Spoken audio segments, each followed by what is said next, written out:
날씨가 좋고 가을이 이제 되었습니다. 여러분들 가을 되니까 뭐가 떠오르십니까? 단풍이 생각나시죠? 단풍 구경 한번 가야 할 건데 낙엽이라든지 또 이제 추석이 연휴가 시작이 됐고 또 어떤 분은 전어가 생각납니다. 그래. 전어도 생각이 나고 뭐니 해도 이 가을에는 풍요로움이죠. 과일 이런 것들이 요즘은 이제 비닐하우스 재배가 있고 그래서 사시사철 풍부하지만 그래도 가을 그러면 과일들이 많이 생각이 납니다. 여러분 과일을 샀는데 겉은 멀쩡해요. 근데 쪼개보니까 깎을 때 보니까 안에가 막 썩었어요. 그러면 화나시죠. 속상하고. 겉은 좋은데 속이 썩어가는 과일을 보면 너무너무 속상하고 안타깝습니다.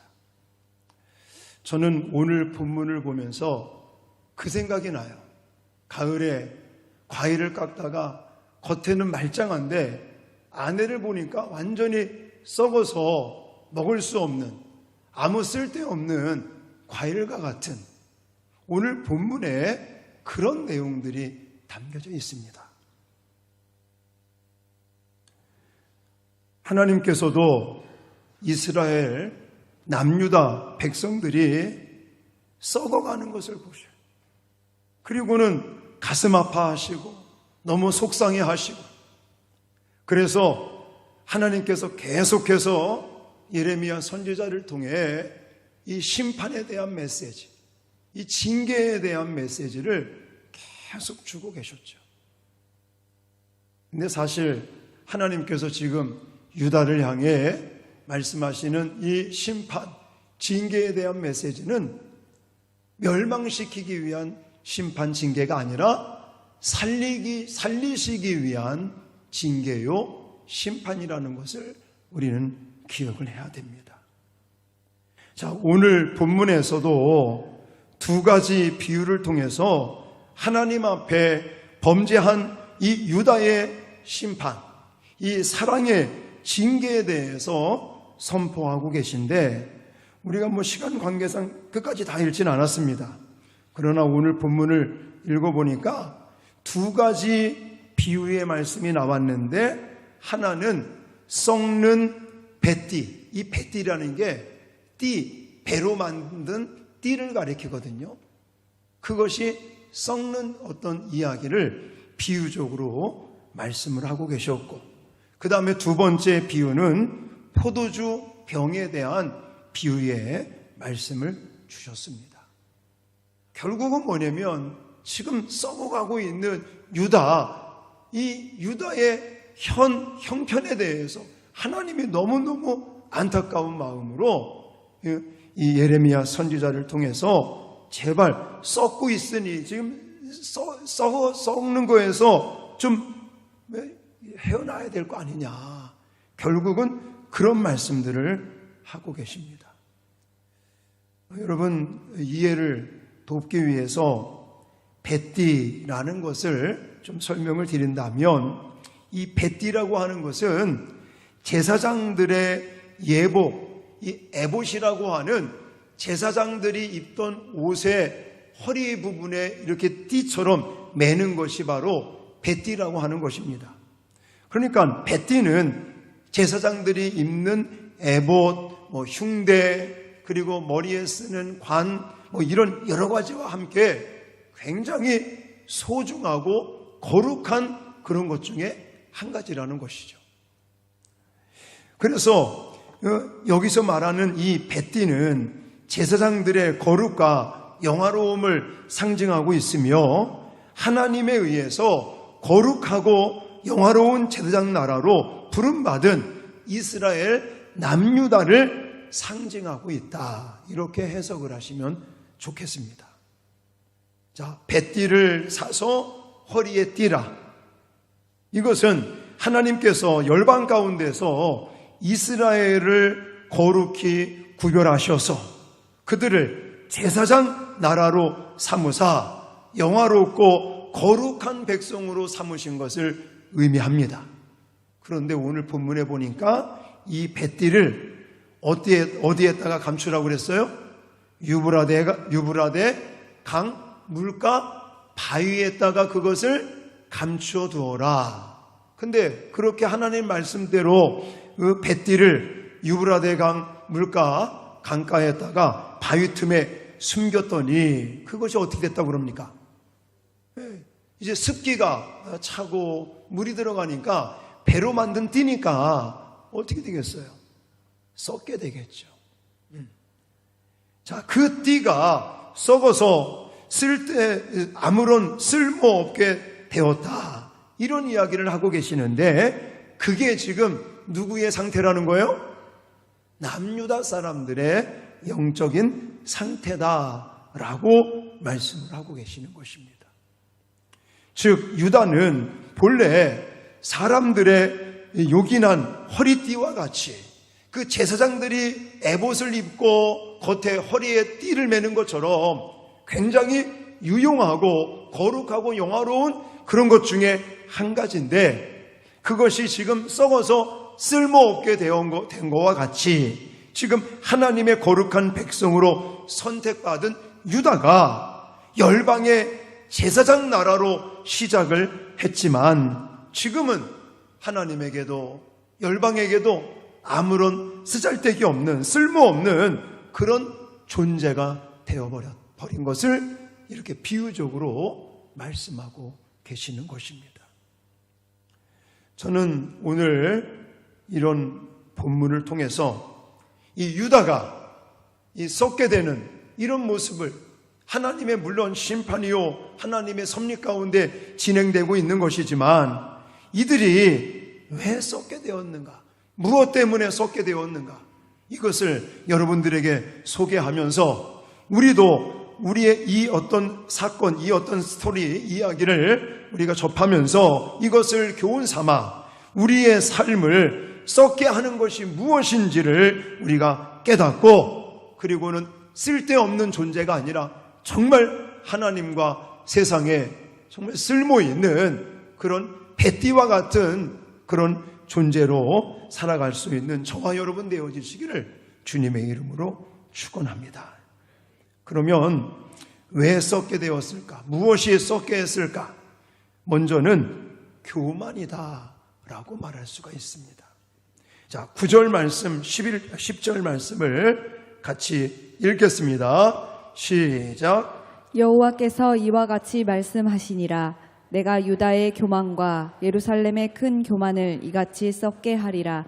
이 악한 백성이 내 말 듣기를 거절하고 그 마음에 완악한 대로 행하며 다른 신들을 따라 그를 섬기며 그에게 절하니 그들이 이 띠가 쓸 수 없음 같이 되리라.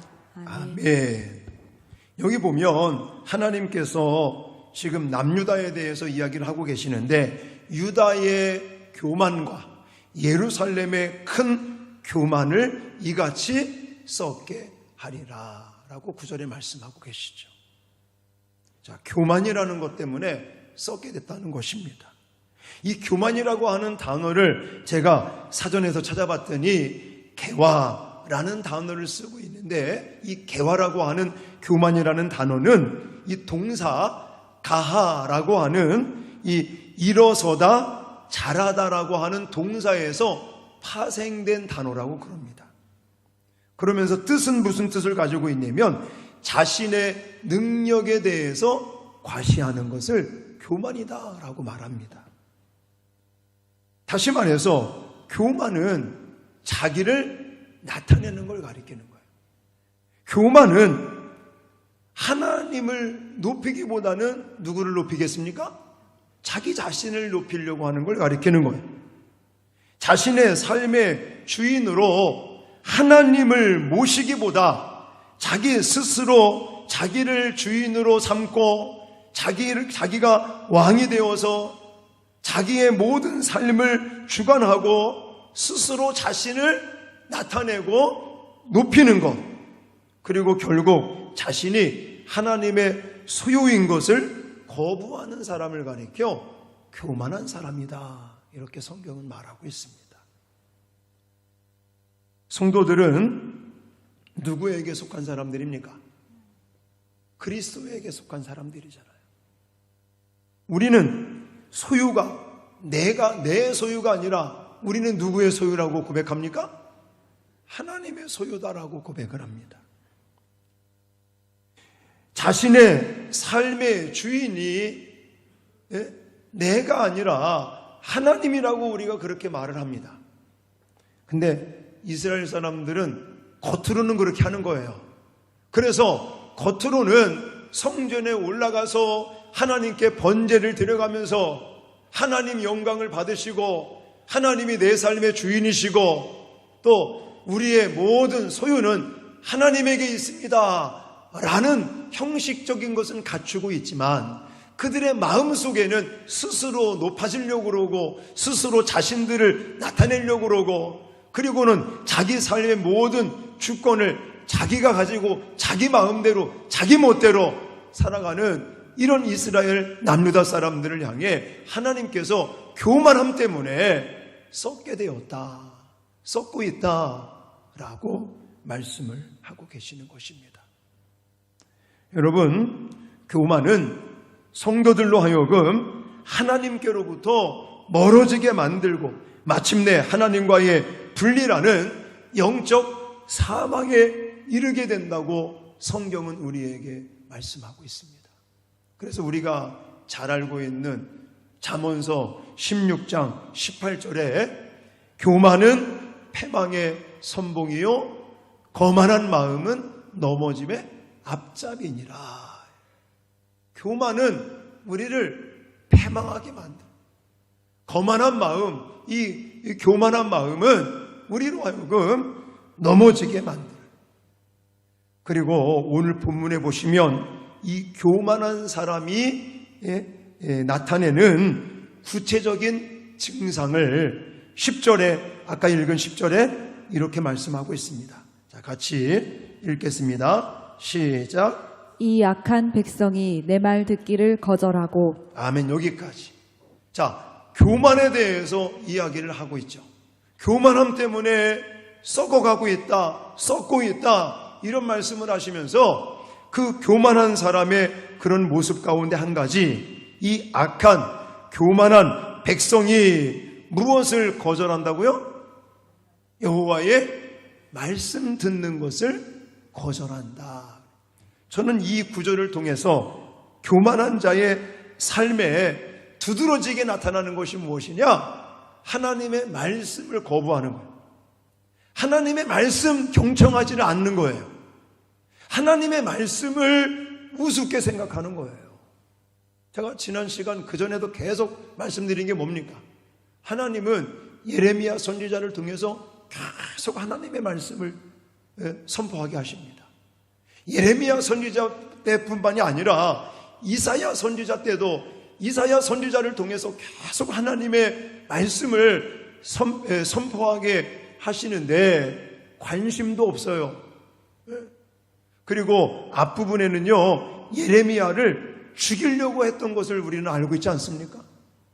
아나돗 사람들, 예레미야 선지자의 고향 땅, 그 사람들은 아예 그냥 이 예레미야 선지자를 죽이려고 음모까지 꾸밉니다. 이유는 뭐예요? 하나님의 말씀을 선포하는 것 때문에 너희들 멸망한다, 회개해라, 이 말씀 듣기 싫으니까 아나돗 사람들, 고향 사람들 같은 경우는 이 예레미야 선지자를 죽이려고까지 음모까지 꾸미는 걸 볼 수가 있어요. 하나님의 말씀은 계속 선포되어지는데 하나님의 말씀을 거부하는 거예요. 하나님의 말씀을 우습게 생각하고 하나님의 말씀을 듣지 않으려고 하는 것은 우리의 혈관이 막히는 것과 똑같은 겁니다. 여러분, 우리의 몸을 생각해 보세요. 우리의 몸이 피가 이렇게 막 돌고 있잖아요. 이 혈액이라고 하는 것, 이 혈액이 우리 몸 속에서 곳곳으로 이게 공급이 되고 이게 돼야지 우리가 건강하게 살아갈 수 있지. 혈액순환이 안 돼 버리면 몸에 마비도 생기고 나중에는 그 부위가 썩게 된다고 얘기를 합니다. 지금 하나님의 말씀을 거부하고 하나님의 말씀을 가볍게 여기는 이 남유다 사람들이 이런 특징을 가지고 있어요. 그래서 이들을 하나님은 교만한 자들이다, 너희들의 그 교만함 때문에 썩게 되었다라고 하나님이 말씀하고 계십니다. 한번 여러분들 이 시간에 나와서 예배드리시는 여러분들이 하나님의 말씀을 거부하지는 않으시죠? 하나님 말씀을 우습게 생각하시지 않으시죠? 다행이에요, 다행. 이제 하나님의 말씀을 들으려고 하고 하나님의 말씀을 사모하시려고 하고 하나님의 말씀을 들으려고 하는 거, 이 마음만 가지시면 안 되고 이제 적극적으로 하나님의 말씀을 가까이 하시기를 축원합니다. 하나님의 말씀, 이 성경, 매일매일 하나님의 말씀인 성경을 읽으시기를 주님의 이름으로 축원합니다. 그리고 하나님의 말씀을 공부하십시오. 아멘. 왜 안 하시죠? 또 공부하라고 그러네. 또 우리가 살 길이 이거밖에 없는 거예요. 이스라엘 백성들이 이 교만에 빠지는 이 구체적인 증세 중에 하나가 하나님의 말씀을 거부한다니까요.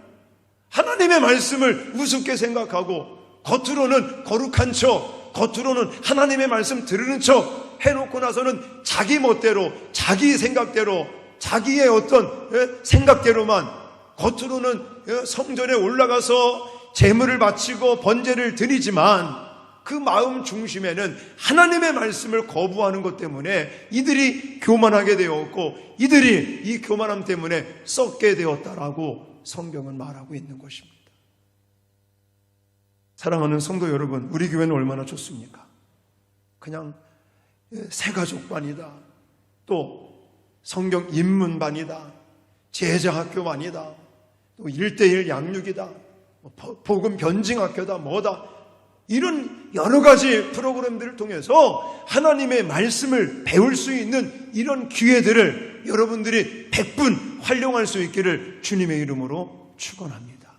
그리고는 읽고 듣고 배우고 또 암송하고 이런 하나님의 말씀을 내가 배우고 감동받은 또 은혜받은 그 하나님의 말씀대로 살아보려고 실천하려고 몸부림치는 그들에게는 교만이 떠나갈 줄 믿습니다.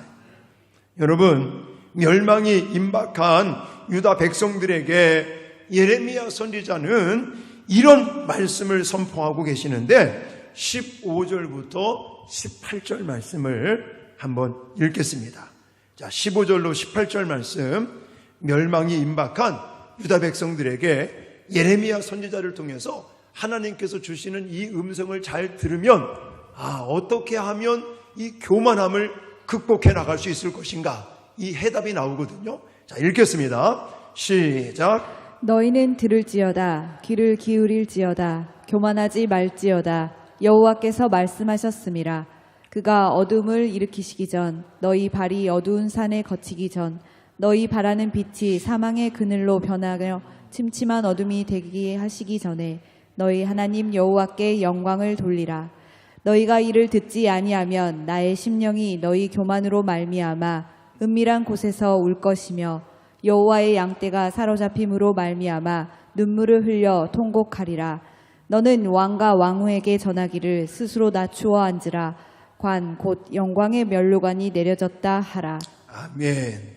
예레미야 선지자를 통해서 교만에 대한 이야기를 하시는데 여기 15절에 교만하지 말지어다 이런 말씀을 하시면서 구체적으로 그 교만을 어떻게 이겨낼 수 있을까, 물리칠 수 있는 부분들을 우리가 생각해 본다면 저는 두 가지라고 생각을 하는데 16절에 보면 너희 하나님 여호와께 영광을 돌리라.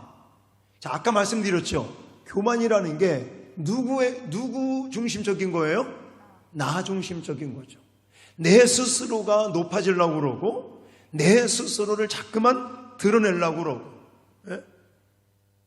하나님의 소유권을 자꾸만 내 거라고 착각에 빠지고 내 스스로 자꾸만 뭔가 높아지려고 하니까 내 스스로가 아니라 하나님에게 초점을 바꾸라는 것이죠. 하나님의 영광을 자꾸만 생각하시는 거예요. 그러면서 18절에는 무엇을 말합니까? 스스로 낮추는 것에 대해서 스스로 낮추어 앉으라 이런 말씀까지 하시는 걸 볼 수가 있습니다.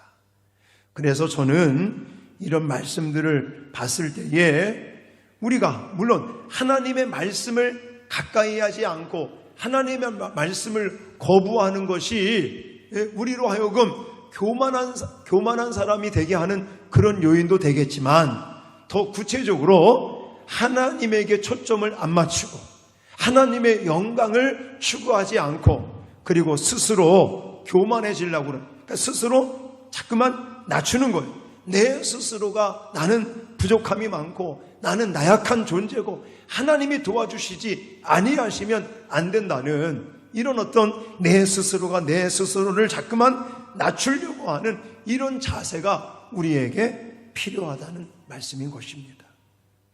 여러분 계속해서 이 교만에 관련된 말씀을 하고 계시는데 이 교만을 버리지 않고 끝까지 고집을 부리는 남유다 사람들이 어떻게 되는지 그 결과에 대해서 19절서부터 또 이야기하고 계시거든요.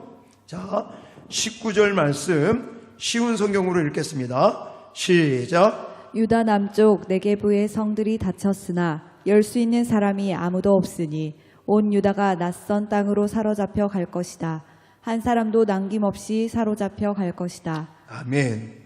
자, 교만을 버리지 않고 끝까지 고집 부리면서 고집을 부리고 교만에 빠져 있으면 자, 멸망을 당하고 포로로 끌려가게 될 것이다 라고 말씀하고 계셔요. 실질적으로 이 예언된 말씀은 바벨론에 의해서 이루어지는 걸 볼 수가 있지 않습니까? 자, 21절, 26절도 쉬운 성경으로 읽겠습니다. 시작. 내가 가르쳤던 사람들을 내 위에 통치자로 세운다면 너는 무슨 말을 하겠느냐? 내게 큰 고통이 있지 않겠느냐? 너의 고통이 아기를 낳는 여자의 고통과 같을 것이다. 내가 너의 치마를 내 얼굴까지 걷어 올려서 너의 부끄러운 모습을 드러낼 것이다. 아멘. 큰 고통이 있지 않겠느냐? 고통이 있다는 것이죠. 어떤 사람? 교만을 버리지 않고 끝까지 고집을 부리는 자에게는 큰 고통을 당하게 될 것이다. 근데 그 고통이 얼마나 심한지 이렇게 설명하고 있지 않습니까? 너의 고통이 아기를 낳는 여자의 고통 같을 것이다 라고 말하고 있어요. 여자분들 이해하시죠? 아기를 낳을 때의 고통. 그거와 같은 고통이 어떤 사람에게 찾아온다고요? 교만을 버리지 않고 고집 부리는 사람에게 이런 고통이 온다는 겁니다. 그러면서 부끄러운 모습을 드러낼 것이다. 수치를 겪게 될 것이라고 성경은 말씀을 하고 있습니다. 자, 그리고 또 하나 24절에 자, 교만을 버리지 않고 끝까지 고집을 부리는 남유다가 당하게 되는 결과 24절 읽겠습니다. 쉬운 성경으로 시작. 여호와께서 말씀하셨다. 예루살렘아, 사막에서 불어오는 바람에 날리는 겨처럼 내가 너희를 흩어놓을 것이다. 아멘. 자, 이들의 처지가 지금 처지가 사막의 이 태풍에 날아가는 겨와 같다. 이렇게 성경은 말씀을 하고 계십니다. 누가 이렇다는 거예요? 교만을 버리지 않고 끝까지 고집 부리는 사람들은 이렇게 돼버린다는 겁니다. 그러니까 선택은 우리 보고 하라는 거예요. 하나님께서 교만한 자들 이런 어떤 하나님의 그런 결과를 낳게 될 것인데 너희가 정말 스스로 높아지려고 그러고 스스로 자신을 나타내려고 그러고 하나님께 집중하지 아니하고 자기 자신에게 너무 집중하여 자기 마음대로 살아가려고 하는, 자기 멋대로 살아가려고 하는 이 유다 사람들을 향해 이런 교만이 너희들로 하여금 망하게 만들고 너희들을 썩게 만드는데 너희가 과연 이 교만함을 계속 고집부리겠느냐라고 말씀을 하고 계시는 겁니다. 이스라엘 사람들뿐만이 아닙니다. 남유다 사람뿐만이 아니라 우리의 삶을 썩게 만드는 거 뭐라고요? 교만이다 라는 것을 꼭 기억하시기를 주님의 이름으로 축원합니다. 참된 성도는요, 그래서 썩어버리는 게 아니라 생명력이 넘치고 싱싱하고, 그래서 정말 예수의 사랑으로 그 생명력을 증거하고 나타내는 참된 성도의 삶은 오직 겸손함으로 남을 나보다 낮게 여기고 또 존경하기를 서로 먼저 하는 모습으로 살아가는 것을 여러분들 기억하시기를 바랍니다. 이게 참된 성도의 겸손한 삶이라고 말씀드릴 수가 있어요. 또 어떤 사람들은 이 어떤 긍지나 자부심, 용기 이런 것들을 내세워서 혹 다른 사람을 무시하거나 깔본다면 이것 또한 문제가 있습니다. 물론 자신감을 갖는 거 좋고, 그리고 긍지를 가지고 살아가는 건 좋지만 그것을 앞세워서 다른 사람을 만약 깔본다든지 무시하면 이것 또한 교만한 사람이라는 사실을 저와 여러분들이 기억하시고, 어쨌든 어떻게 하면 썩게 된다고요? 교만하면 썩게 된다. 이것을 저와 여러분들이 기억해야 될 줄 믿습니다.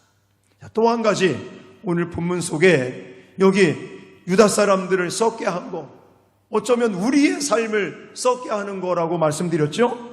이것 중에 하나가 직접적인 언급은 하고 있는 건 아니지만 23절의 말씀을 제가 보니까 이 부분은 습관하다라고 말씀을 드릴 수가 있어요. 근데 좋은 습관이 되면은 좋겠지만은 여기서 말씀하는 이 습관은 죄의 습관이다, 이렇게 말씀을 드리고 싶습니다. 자, 23절 말씀을 제가 근거로 해서 이 말씀을 드리고 있는데, 자, 세 번역본으로 한번 같이 읽겠습니다. 시작. 에티오피아 사람이 자기의 피부 색깔을 바꿀 수 있느냐? 표범이 자기의 반점들을 다르게 바꿀 수 있느냐? 만약 그렇게 할 수만 있다면 제약에 익숙해진 너희도 선을 행할 수가 있을 것이다. 여기서 말씀하시는 이 부분에는 죄의 습관이 너희들을 썩게 만든다 라는 단어가 나와 있지는 않는데, 23절을 묵상하다 보니까 이게 바로 습관, 이 죄의 습관 때문에 이스라엘을 썩게 만들었구나 라는 것을 느낄 수가 있는 것이에요. 자, 이 말씀은요, 유다 사람들의 이 심령이 더 이상은 치유가 될 수 없는 완전히 불치의 상태가 되어버린 것을 이야기하고 있는 겁니다. 자, 이런 불치의 상태가 일순간에 되어버렸을까요? 그렇지 않다는 겁니다. 여러분, 아까도 말씀드렸잖아요. 이스라엘 백성들을 하나님께서 처음에 부르시고 그들을 이제는 거룩한 제사장 나라로 세울 때는 그들이 죄악이 있었습니까? 아니죠. 그래도 순수함이 있었어요. 하나님의 말씀 따르려고, 믿음으로 살아보려고 그렇게 몸부림침이 있었는데 지금은 그게 아니라는 거예요. 겉으로는요, 여기 남유다, 북이스라엘은 아수르에 의해서 멸망이 되는 것을 보고는 북이스라엘 사람들은 멸망했을는지 모르지만 남유다는 절대 망하지 않아. 이유가 뭐라고 그랬어요? 성전이 있다. 우리는 예루살렘 성전이 있지 않느냐. 그리고 예루살렘 성전에 매일같이 올라가서 번제를 드리고 있지 않느냐. 이렇게 자기들을 위로하고 자기들 합리화를 하면서, 그렇기 때문에 우리는 멸망하지 않는다, 우리는 다시 살아날 것이다. 이렇게 착각에 빠져 있는 이 사람들의 상태는 더 이상 치료할 수 없는 불치의 상태가 되어버리고 말았다는 거예요. 근데 처음부터 그런 것은 아니죠. 이것이 습관이 되어버린 거예요. 한번 실수할 수 있죠. 한번 잘못할 수 있습니다. 한번 죄를 지을 수 있죠. 두 번까지도 할 수 있겠죠. 그러나 3번 하고 4번 하고 5번 하고 계속하다 보면 그것이 뭐가 돼요? 이제 몸에 배는 거예요. 감각이 무뎌지는 겁니다. 내가 죄를 지어도 죄로 느껴지질 않아요. 그냥 잘하고 있다 위안을 주면서 결국 굳어버리는 거죠.